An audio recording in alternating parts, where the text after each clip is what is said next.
మేఘాలయ మొత్తం ఎక్స్ప్లోర్ అయ్యేది మొత్తం కాశీ, మొత్తం ఇక్కడ మొత్తం కాశీ కల్చరే ఉంటుంది. కాశీ కల్చర్ మొత్తం మొత్తం కంప్లీట్లీ త్రీ ట్రైబల్స్ ఉంటాయి. అందులో నేను మనం ఎక్స్ప్లోర్ చేసేది మాత్రం only Khasi Hills tribals. Khasi హిల్స్లో అసలు ఎట్లా ఉంటుందంటే మేఘాలయలో మొత్తం మ్యాట్రినియల్ సొసైటీ.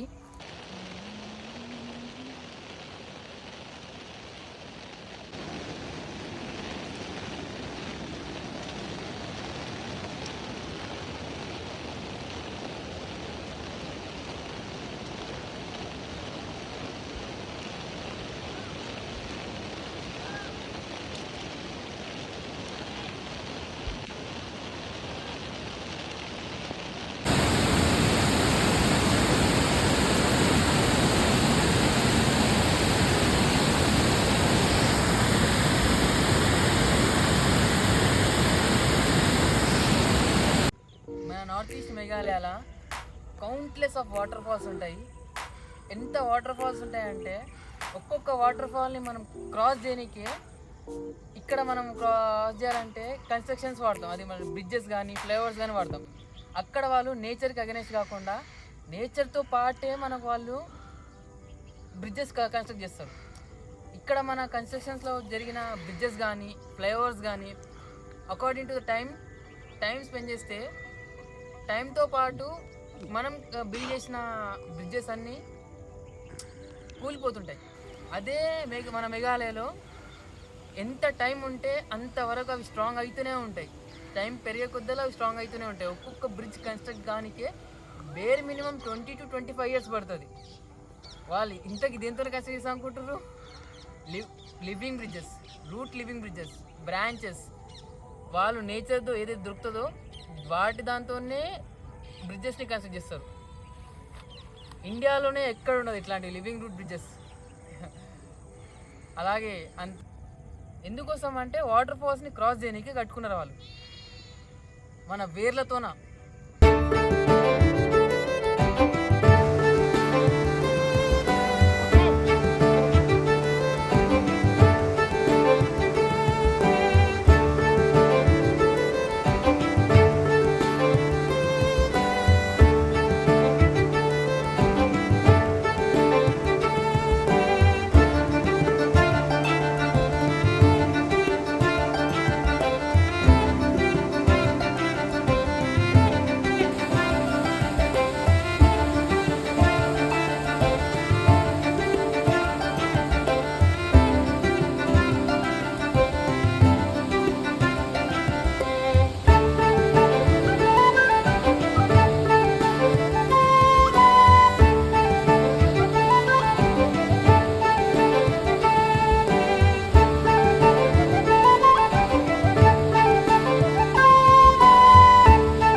ఏంటంటే డబుల్ డెక్కర్ వచ్చేసి ఫస్ట్ వచ్చేసి మనకు సింగిల్ డెక్కరే ఉండే.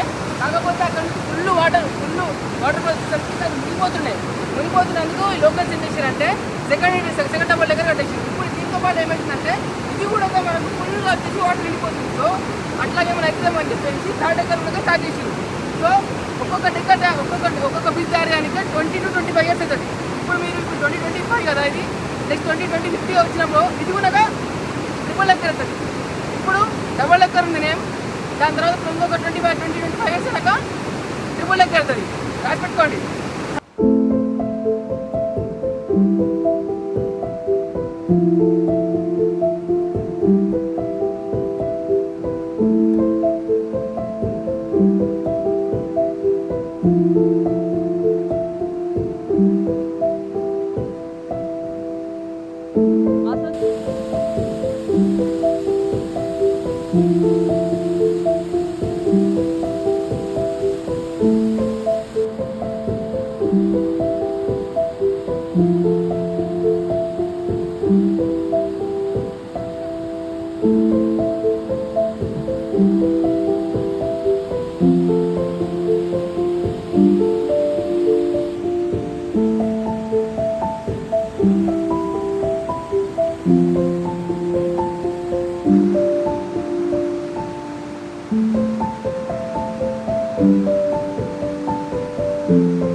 మన బాహుబలిలో బల్లాల దేవుడు ఎలాగైతే ఒక దున్నపోతుని మనం బలిదానం చేస్తారో యుద్ధం ముందు, అలాగే మేఘాలయలో కూడా అడవిలో తీసుకెళ్ళి దున్నపోతులని బలిదానం చేసి ఆ బలిదానం చేసిన దున్నపోతుని ఆ మీట్ ఏదైతే ఉందో ఆ మీట్ అంతా ఊర్లో ఉన్న జనాలకు అందరికీ పంచుతారు.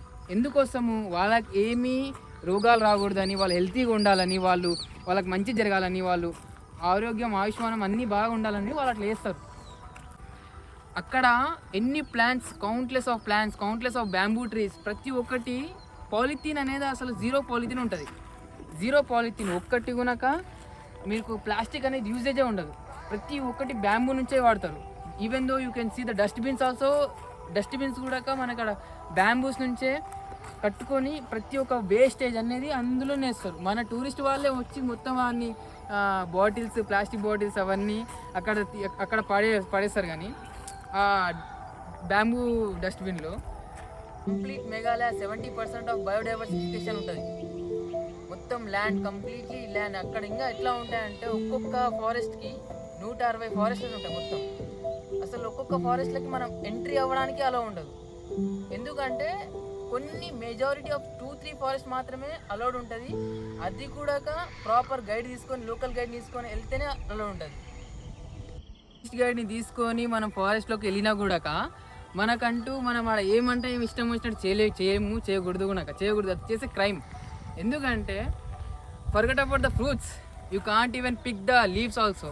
అంత రూల్స్ పాటిస్తారు వాళ్ళు. ఎందుకంటే వాళ్ళు నేచర్ని అంత అడ్మైర్ చేస్తారు. వాళ్ళు అడ్మైర్ చేస్తారు.